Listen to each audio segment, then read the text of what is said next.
Live from the UATV studio, welcome to the first ever edition of Dorm Room Sports Chat.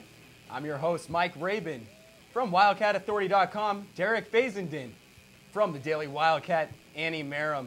And from Camp Radio Sports Director, Zach Clark. Tonight, we'll discuss the UA baseball team making the move to High Corbett Field, the Pac-16 rumors making headlines again, and we'll talk with special guest Curt. But first, let's take a look back on last night's football game. Beautiful night in Tucson, Arizona, looking to shock number 6 Stanford. Late first corner, Anthony Wilkerson bust free for 24 yards. Cardinals up 10-0. Arizona driving, Foles connecting with Roberts. First down, Wildcats. Foles drops back again, looking for his man on the sidelines. What a catch! Arizona down 13-3. The gentle giant Jay Kreiner with the score, bringing the Cats back. Foles completing his first 17 passes of the game. Second half, Cats trailing by 6. The little guy, Keola High-Rolla Antolin, 62 yards on 9 carries. Field goal attempt. Salazar missed one right before the half. Chance for redemption. It looks good. The refs say, nope. Wheels start coming off. Andrew Luck rolls out and finds a diving Zach Ertz for a touchdown. Now a 23-10 lead. Check out this fan. Stanford's not going anywhere, buddy. Luck airing it out to Toya Lolo. Where's the secondary? Closest man to him, his teammate. Stanford wins this one 37-10. Derek, is Arizona in trouble? I think you absolutely got to say Arizona's in big trouble here. When you have Foles, your best player, he goes 24 for 33. I think he started off 17 for 17 to start the game. He's throwing for 239 yards and a touch. Pretty decent game, but when you look at the front four for Arizona, both offensively and defensively, they're just not given enough time to throw out there. And obviously, when you have your kicker missing chip shots, that's not going to help your cause. Absolutely. Too many problems, too early. The Wildcats are in trouble. They're 1-2, and it only gets more difficult from here on out for them. Yeah, I think when you look at the schedule, you look at Oregon. This is the exact opposite from last year, folks. You have Stanford, Oregon, USC. Those are not cupcake teams. Far from it. And honestly, they started so slow this year. I just really don't know. This team doesn't seem to have what it takes to keep winning games. It's such a young team, so when you start off like this, it's hard to really come back and prepare after a tough loss. No, it's definitely going to be a tough season, guys. Annie, Arizona brought Jaime Salazar in this season to improve our kicking game. He's 1 for 4 in field goals made, 7 for 8 in extra points made through 3 games. What's going on? Well, Salazar was expected to be our clutch guy. But when he missed the 2 field goals in the first half, we would have gone into that half tied at 16, which I think would have brought, our team's morale totally up. And when, you go out there, you have your defense on, they do what they need to do, and, your field goal kicker can't come through. I think it totally put the morale down at halftime. One of the things that has driven me nuts all year about this is everybody's been so high on Jaime Salazar. I spent all summer at camp with the Wildcats, and I got to tell you, in camp, he was no better, if anything, a step back of his counterpart on the bench, Alex Andeas. He's done no better. I'm not sure why he's the featured kicker right now, especially after those numbers. There's got to be a switch, right? Yeah, I feel like it's really hard to be worse than Zendejas, but he's managed to do it. These are not tough field goals he's missing. I think one was like 36 yards inside the red zone at the 19-yard line. You have to score from the red zone. Guys, this is a D1 school, right? Is it still? That's what I'm being told. Guys, the kicking game's been bad, but Zach, running game has been horrid. 51 yards against Stanford. Too soon to make Kadeem Carey the feature back. Absolutely not. Absolutely not. You have 51 yards in one game. I mean, that's a bad day for one runner on a D1 squad, not for the entire team. 51 yards is horrible. I understand that you have to run the ball to set up the pass, but you have to run the ball more effectively than that to set up any kind of passing game. Nobody's going to bite on the run. Okay. Yeah, I see what you're saying there. That's absolutely true. You look at the flip side. Look at Stanford's running game. 242 yards. Stephon Taylor at 153 yards. Career high. Defense wasn't really getting it done, too. It didn't help that Foles in the offense was going 3 and out every time. That wasn't helping the cause. And what happens next week when LaMichael James comes in, and he had 200 He's no scrub, Zach. Week. He's no scrub. Well, guys, Derek, it's been like that. Arizona just played 2 top-ranked teams, They host Oregon next week, who just broke into the top 10. The schedule is not getting any easier. What do we do from here?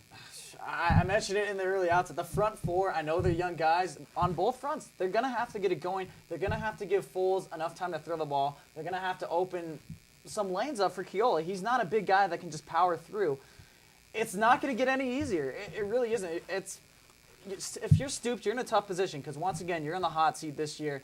And just looking at what Arizona has in front of them, you really have to – you're going to have to play harder. I don't know what else you say. You're going to have to get stronger in the next week or so. I think, we got to play the rush game. We can't let them have any time. We need to take that time for us, and we need to get in rhythm with our offensive line. We need them to make the breaks, and we need them to give Foles the time he needs to find those players. All right.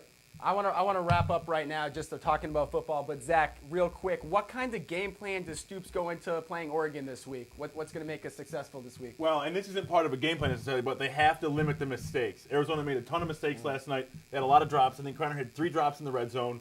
They were called for an offsides on a 4th and 3 in a punting situation. That was huge. I mean, at that point, Arizona was down 23-10 with an opportunity to get the ball back, and they really blew it there. How are you supposed to do that when you're playing from behind, though? They're forced to throw the ball early. You look at how many times Foles threw it, 33 times. I thought Luck passed it a lot, only 31. Foles threw it more. Nick Foles will have to be able to get comfortable in the backfield and be able to air it out, because otherwise it's not going to be a pretty day. This for team Arizona. isn't a team that can rally back from a large deficit, especially against a superior team like Stanford. Let's be honest here. Stanford's a better team. They're a great football team, and that's the thing. Number 6 for a reason. Well, as in last week too, Arizona's not losing to scrubs. So I mean, I think we can cut back a little bit, but at the same time, they've never had a chance. We don't have room for error. All right, we got to wrap this up. Arizona taking on Oregon next week. When we come back, we'll talk about a new commute for all you baseball fans. Stay with us.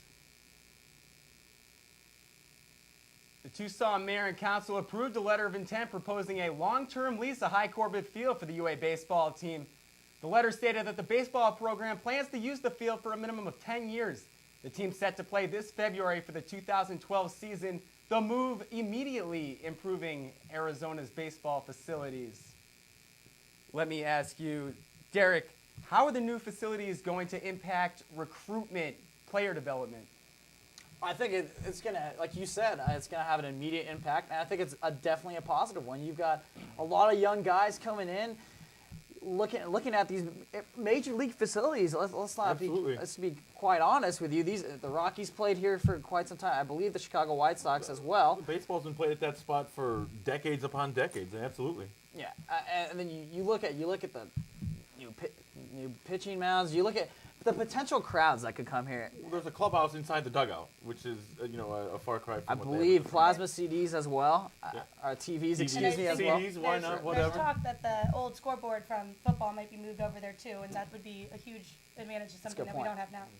No, I think that's a really good point. And when you look at UA baseball, this is a team that has very quietly been very successful over the history of Arizona. 3 national championships, back-to-back years in the postseason. This is going to be a young group now turned into an experienced group. You've got guys like Curt, who we're about to have on soon. You've got Robert Refsnyder return. You've got some players. You've got some hitting, and you've got pitching.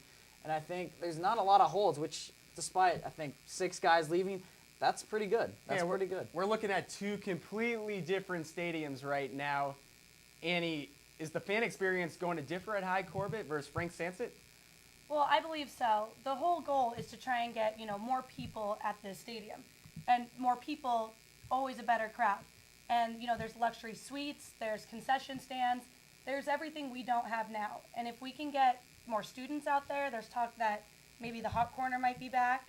And, if we could get any kind of Zona Zoo, like at the football games, out at the baseball games, I think it would make a huge difference. Well, with this new stadium, Arizona's going to have a chance at, as Derek said earlier, a Major League Baseball experience at the collegiate level, and how could that not be a good thing? So I think this is anything but positive, but negative. I think what also is a little overlooked here, a lot of the students, let's be honest, they don't come to the games right now anyway. So you want to try to get the community involved, and you want to have them coming to these games. And once you see that, once winning happens, and once people see the crowds, you're going to get students to come. We like to support a winner. That's just how it is in sports. Your team wins, success will follow. Well, there's something else that might make students go to these games too. Beer will be served through the first 5 innings of games. Zach, good or bad idea? How could alcohol be a bad idea? I mean, this is going to put more bottoms in the seats, and this is really what you're looking for right here. I mean, this is something that is going to be different from the experience of game days previous, and I really think that it's going to be a boost. I mean, look at the TCC and the Arizona Wildcats hockey team. You know, they've struggled, but their attendance has always been 4,000 or 5,000 people at a game, and unfortunately the baseball team, while fielding good teams, has had a hard time putting people in the seats, and I think that alcohol might be one of those things that'll help move them forward. Well, guys, this is no Harvard here. This is the we're University. talking This is the University of Arizona. That people like to drink here. What else is going to get students? Well, they don't drink involved? at Harvard. Is that what you're saying? I don't go to Harvard. I go to we U of A. would know, yeah. I mean, unfortunately, Yeah. I'm not on that level. But absolutely, alcohol is going to make a huge difference. Probably positive. I mean, things might get out of hand, but I like that it's only served through the 5th inning. I think that's a key thing you have to focus on. That Greg Byrne quietly has done a very good job improving Arizona athletics in general in a very short time. He's trying to make everything higher level than what it was. And when he first came here. remember, with Byrne, just to add on to that, at Mississippi State, he was a big believer in baseball. They have a solid baseball program in the SEC. baseball. Exactly. Guys, this isn't Frank Sansit where it's right on campus where people can just walk to. There's going to be a commute to this game. Annie, can that be a problem, especially with alcohol, now that the fact that people are going to have to be driving, a couple miles to the stadium? I think it definitely could pose a problem, especially to new freshmen. But there is talk of kind of like a transport kind of thing where we would have buses. Maybe it would make it even more of a fan experience. You'd go, you'd grab 10 of your friends, get on the bus, go, drink if you're of age, and have fun and not have to even worry about a ride back. Yeah. I mean, what better way? And that's a good point, because I don't think to have fun at these games, you're not going to have to be a baseball fan anymore. No, I mean, but baseball's always been like that. People that don't like baseball on TV, nobody's ever complained about going to a baseball game. No. Well, and then it kind of is my pet peeve because I'm a big baseball guy myself. Right. But no, it's true. And I see people reading books at baseball games. That's a little too far. I don't want to encourage that, but I'm just saying this brightens the horizon for people that can come. Just exactly what Andy said. And so I completely agree with that.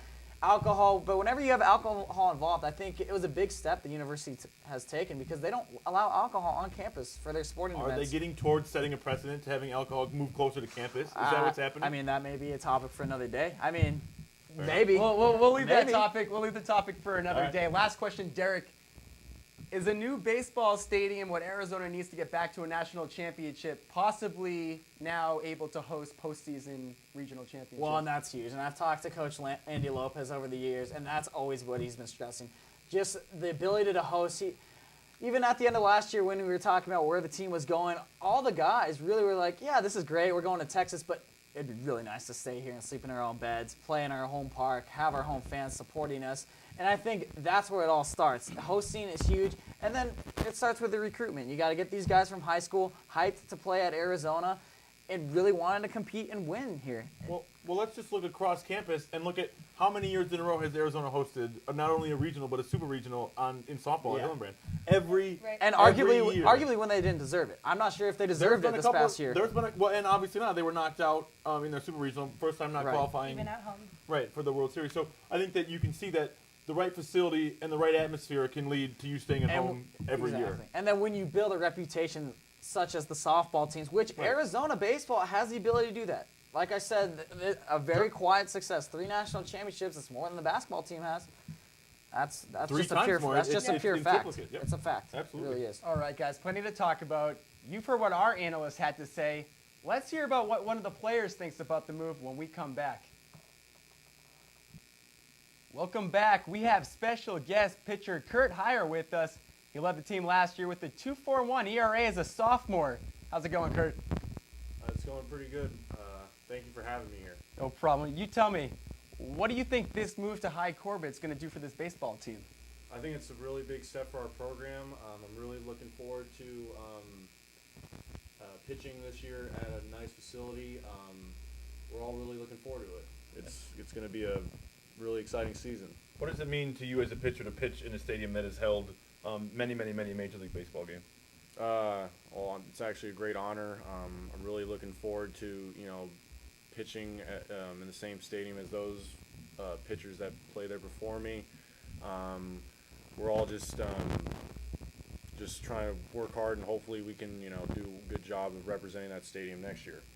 Curt, personally, when did you kind of find out you were going to move at the same time as everybody else, or did you kind of know? Yeah. Well, I didn't really find out until like later in the summer. I was just, reading the paper, and then I saw that we made the announcement that we're going to High Corbin, and I'm like, wow, that's pretty exciting. Now we get to play at a nice minor league field and get that big league atmosphere and everything, and just it was really surprising to hear that. All right, Curt, how have you been preparing this offseason? Well, I've been just resting up because I threw quite a bit last year. I've been just trying to, take it easy, slowly progressing back into getting healthy again. I'm probably going to start, throwing bullpens maybe in the next couple weeks just to, get back my, flow of things and everything. Hopefully it just goes well. I'm just trying to take it easy right now. Anything you hope to improve on from last season, even though you did have a rather low ERA? Pitch count mostly. That was one of my big problems last year. I was last year I went deep into games, but my pitch count was up. I was usually like throwing 110 or 120 in games. Hopefully, if I can keep my pitch count down, I can go deeper into games, and hopefully I can give my my bullpen quite a bit of rest for the rest of the weekend. All right, Curt, last question. You got a lot of things to look forward to next year. How far does the team go this season?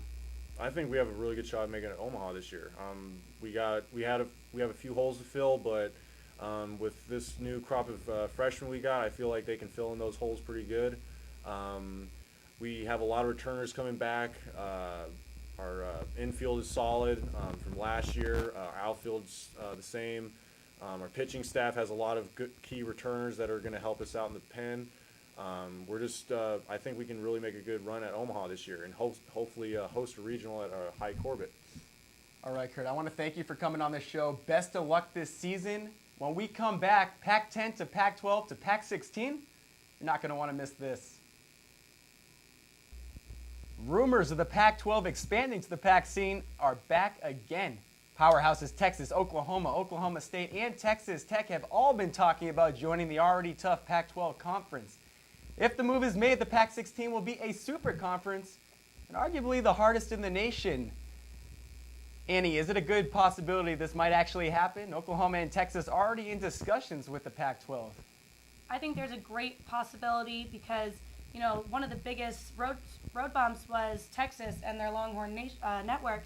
And now there's talk that they could keep their network as long as they got Pac-16 commercials and other things with it.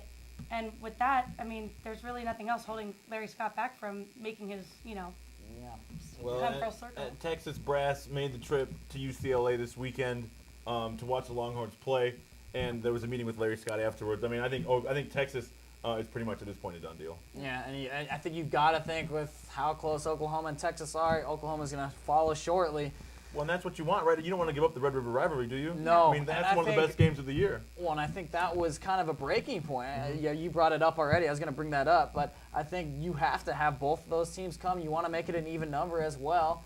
And look what Larry Scott has done already. He's with all these changes, the network deals, the addition of Utah and Colorado. Is there a more powerful man in college athletics right now? No. No, I don't think so. No. I really wish I could disagree with you guys on this one. And no argument there. Yeah, but I can't argue with that. I think it is going to happen. I think it's just a matter of time.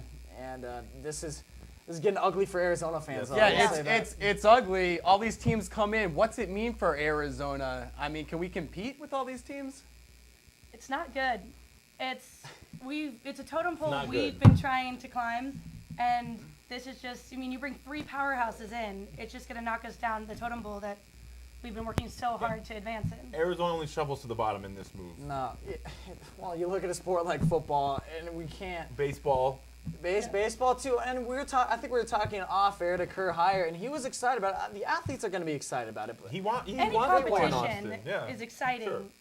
But let's be honest, though. We are fans here. We're fans. You want We want to see see a a win. win. We want wins. We cover sports for our living, but wins are what you look for. Wins are what you want. Wins bring fans to the game. Wins make money. Hey, there's something else that might bring fans to the game, guys. Zach, I know you've been waiting for this one.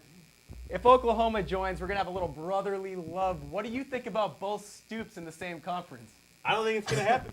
I don't think it's going to happen. It's not going to happen. Not because Oklahoma's not coming. I don't think Mike Stoops will be here when it does. You don't think it's going to be back? You know, I mean, off to a tough start. He's got 1 year left on his contract after this year. He will have to, if this season keeps going this way, he'll have to win a Rose Bowl next year to keep his job. and there's no guarantees. I'm not saying it's probable, but there's no guarantees he's going to be here next year. There really isn't. I know it's but 3 games in. I know, but I'm not going to have fire Stoops rumors right now. I'm not. No, I can't hear you that. can't. Well, That's all I've been hearing. Zach, guys, it's the same thing every year. You look It's at Stoops. true. If they win a game, oh, Stoops is so good Yep. for being emotional. Oh, my goodness. And if they lose, oh, Stoops is way too emotional. He needs to calm down on the you sideline. can't win. You can't have it You both can't ways, guys. As Arizona fans, we're impatient. We like to win, but you can't have it both ways. Impatient. In his 9th season, he's got a losing record. I think Yeah. we've been pretty patient. Yep. I'd agree, but on the same token, look at it's exact opposite of last year. The Cupcakes games happen at the end of the year, so I think you still have to wait this year out. Look, I'm with you guys. This is not looking good. All right. Real quick, I want you guys going straight across the board. Give me a % chance the Pac-16 actually happens. Go, Derek. 85.9%. I'm going 87. 100%, no doubt. No doubt. 100%. There's going to be 4 super conferences 5 years from now, and that's the only way it's going to be. Unbelievable. Four 16s. How soon till it's 100%? How much time are you giving it? The Pac-16s with scheduling and games already done, 2 years. I was gonna say 2 to 3 years. years. That sounds right. 2014 Look at the fast Pac-16, pace. 100%. Look at the pace Larry Scott is moving now. I mean, what's gonna stop him? Nothing. All right. Zach says 100% chance Pac-16 happens. We'll see if that actually happens.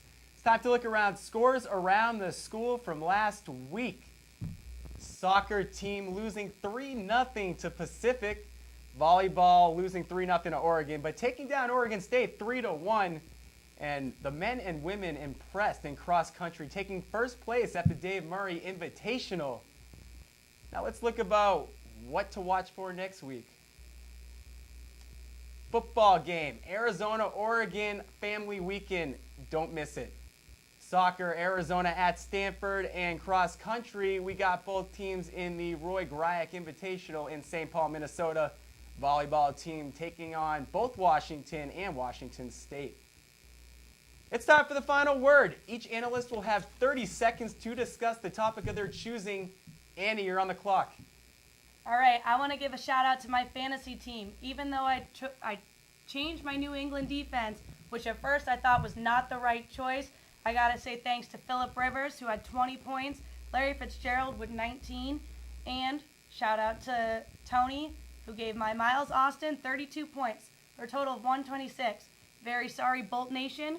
Better luck next week. No love for John Kitten on that one? No, Nope. we'll get it. I'm We'll worried get it. about you. Hey, My fantasy team and Bolt Nation All lost. right, and It's I'm your gonna- 30 seconds. Hey, that's 30 seconds. But props to Romo for coming back with a broken rib and winning in overtime. Yeah. All right, Derek, you go right now. 30 seconds. Well, I'm a big baseball guy. I'm going to stick with baseball on this one. If it weren't for the wild card spot that was implemented in 1994, these races would be duds. As Zach's Detroit Tigers have already clinched, the Yankees are on the verge, Phillies are doing it. So I'm just going to throw this out there, but the Marlins in 97 and 03 won the World Series, Angels in 02, Red Sox in 04 won the World Series, and look at the AL wildcard race, Rays 2 back, Angels 4 back. All right. That's it for you, Ring of Derek. fire. That's it for Angels, you, Angels, Derek. Angels. Zach, you There's got no 30 Angels in there. seconds. 30 seconds Marlins. starting now. I'm very tempted to just talk about how great the Tigers are after that little spiel right there from Derek, but I've got 2 words for Mike Stoops.